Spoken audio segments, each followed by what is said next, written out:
I cannot be more excited because he's a delightful individual.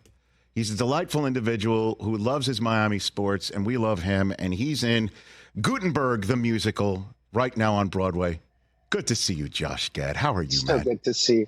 I love you guys talking about my Tyreek Hill of my Miami Dolphins and his very big post-Miami ambitions. Plans. Yeah. Very big plans. Yes. I'd like for him to keep it in the pants for a couple of more years so that we can he can use his hands for other things until he's ready to retire. Yeah.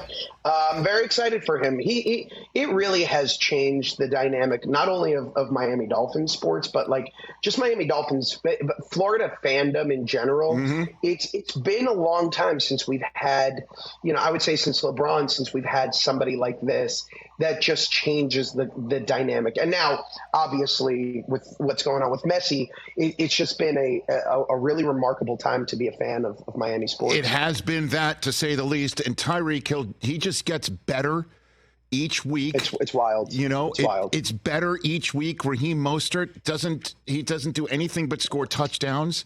I was saying Tyreek's gift is he makes everybody around him better and faster somehow. Yeah. It's really crazy how much speed we've got. It's wild. Well, it's the coach too. I mean, he's Mike McDaniel's. By the way, he's funny. Have you ever chatted with him? Have you ever gotten a chance to meet with him at all, Josh? He's funny. I can tell. I'd love to get stoned with him. He seems seems like he's always taking edibles before he does an interview. Yeah. Before he wakes up to start his day. Yes. I am such a big fan of his. I love how he's just so unorthodox with the way he handles reports, with the way he handles press, with the way he handles talking to his team. I think that I've been hearing a lot about this lately, and I think it's pretty accurate that there's a very good chance Tua Tagovailoa is not our quarterback without Mike McDaniel having his back. And I think that's been the greatest aspect of his otherworldly coaching skills is he bet on this kid at a time in which everybody in the press took a lot of cheap shots and said, this isn't the guy. It's been remarkable to see Tua get confidence, to see Tua overcome some of the challenging setbacks of last season, and to go out there and just know that he has the skill set to do this and that he's got a coach who believes so fully in him. It's really fun to watch this year. I think you're absolutely right. I think that Mike McDaniel coming in was Tua's, I guess, saving grace.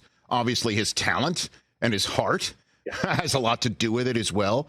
But I just remember when McDaniel was hired, there was that video of him on Air Ross FaceTiming with Tua.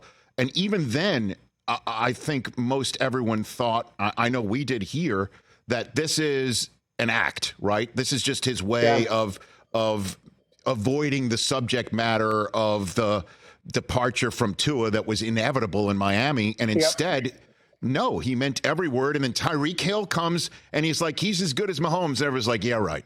Which everybody was laughing up. Right. And it really has been, it's been remarkable to see Tua buy into that.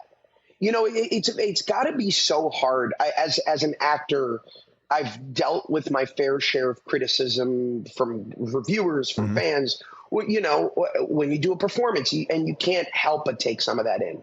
And to psychologically overcome so many people, both professional and in the fandom community, including a lot of Miami fans, doubting you or doubting not even your skills, but your ability to stay upright. And to come back stronger than ever, to put your head down and go, I'm gonna shut out all the noise. That to me is almost as remarkable, if not more remarkable, than what he's doing on the field, because it's very hard to tune all of that stuff out, I would imagine. And it's been really incredible to watch him grow and mature. Absolutely. And we've been saying here, we want salty Tua. And whenever he has like a press conference where he bows up a little bit, we have a segment called Salty Tua where we just give that soundbite. I just want to, but that's not his nature. He's a sweetheart, but I kind of want him to just, puff out the chest and go damn straight, I'm going to come for you with 400 yards. Yeah, it's sort of like salty Tua is kind of like salty butter. Like you get a little taste of it, but it's very light on sodium. It's just kind of like it sort of gets the job done. But it's very sweet still. It's sweet even though it's got some salt to it. And I know also it's kind of amazing, just to bring this full circle, that Mike McDaniel is a successor to Don Shula, for whom edible was a 30-ounce steak at 5 o'clock. You know what I'm saying? like, you know what I mean? It's crazy. Oh God, I do love a good Shula steakhouse. Yeah, it is. It is. And I grew up. I've told you this before, but I grew up. I started off as a New York Giants fan. Lawrence Taylor was kind of.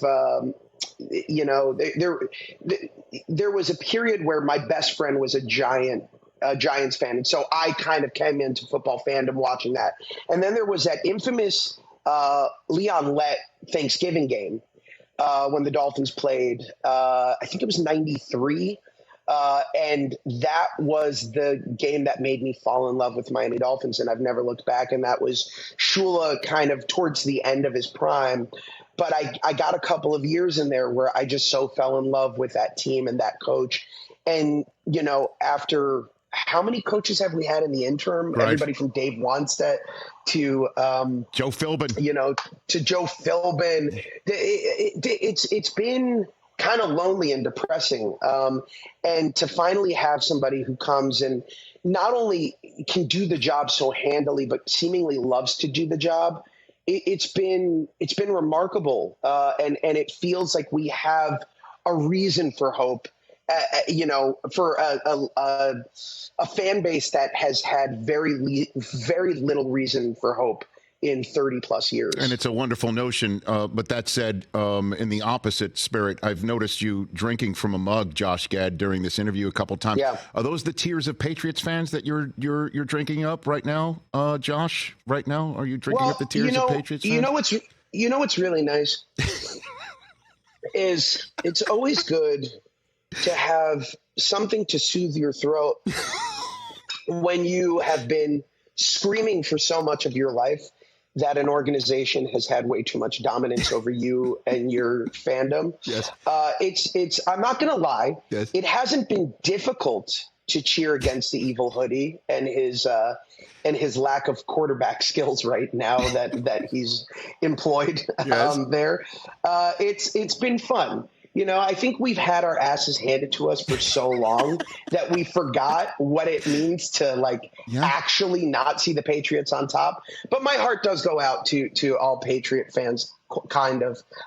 You guys have had enough success and championships to last a lifetime. I love it. Spread the wealth. Catch the Rich Eisen Show every single day on the Roku channel, 12 to 3 Eastern, for free.